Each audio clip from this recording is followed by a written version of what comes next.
Hi, welcome back to the reading of Dogtown by Katherine Applegate as we move into Chapter 11, Heartless.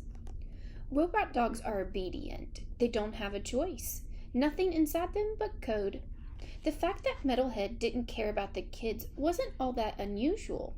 It just showed he was as heartless as the next hunk of steel. Still, it was weird that he didn't obey. Chapter 12, The Basement. Everybody thought management would move Metalhead to the basement, which is what we called the pens in the underground room. No dog liked the basement because the cages were small, dark, and cold. And the stairs to the basement were hard to find, so not many adopting families went down there. I suspected Metalhead would go to the e-waste pile. Never saw a dog fall from first cage to e-waste, but it could happen. That's what I was hoping for. Metalhead bugged me. While the rest of us were trying our perfect adopt me routines, he was reading his manual. He upset Geraldine. She had arthritis, so her adopt me routine was hard on her. She'd wiggle her bottom, walk on her hind legs, and then curtsy to the audience. She creaked and groaned, but she did her routine anyway. It was hard for her to understand why Metalhead wouldn't even try. "Hey, Sugar, you with the metal head," she called to him. "You gotta get yourself a routine. Otherwise, you'll never leave this place. Come on, dog, I can help you." Metalhead ignored her, wouldn't even turn his head in her direction. "Did they flip his switch?" Geraldine whispered to me. "Nope, he's just rude." Geraldine circled around and then collapsed on the cement with a big thump. A dog machine. Who ever heard of such a thing, she asked. "Apparently, they make one that comes with fake poop," I said. "Oh, for goodness sakes, what's this world coming to, Chance?" You can see why none of us had much affection for metal hounds. We'd been burned too many times. We'd do our adopt me routines, the licks, the tricks, the puppy eyes, and then we'd had a family hooked, the hope would kick in. We imagined car trips with our noses out the windows, bacon in our bowls, belly rubs, and cuddles on the couch. After being petted and played with and all loved up, we'd get excited. Only to have a family adopt a mound of metal with an on-off switch?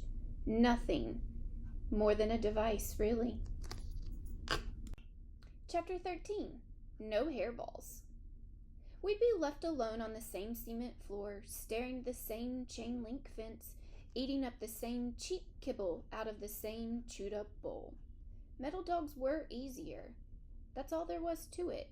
No muddy paws, no sharp claws, no fleas, no ticks, no hairballs, no vet bills, no pee stains on the carpet, no smelly dog food cans in the refrigerator, no neighbors calling the police because that dog is barking again. No hassles at all. Chapter 14, The Barking Problem.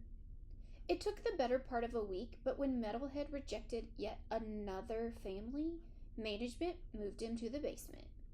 Then she switched Geraldine to cage 22. All her barking had gotten the big girl demoted. This is the problem with barking. It's how we communicate. We bark to tell humans how we feel, and they punish us. Is that fair or what? Chapter 15, Geraldine. Metalhead got what he deserved. Geraldine did not. We all loved Geraldine. She was a good listener. She never fell asleep while you were talking or interrupted a heart-to-heart by shoving a ball in your face.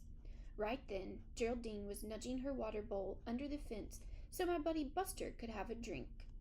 Buster, an enthusiastic ball dog, had knocked his bowl over again. "You thirsty, Bustard?" Geraldine asked.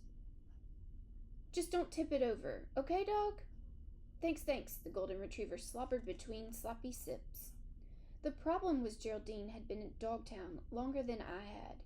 Many of the adopting families stopped by her pen, but nobody wanted to take her home. She was too big, too old, and too set in her ways. And we were all worried that she was on the list. Have I told you about the list? Yeah, well, I'm not telling you now. I don't want to talk about it. Nobody does.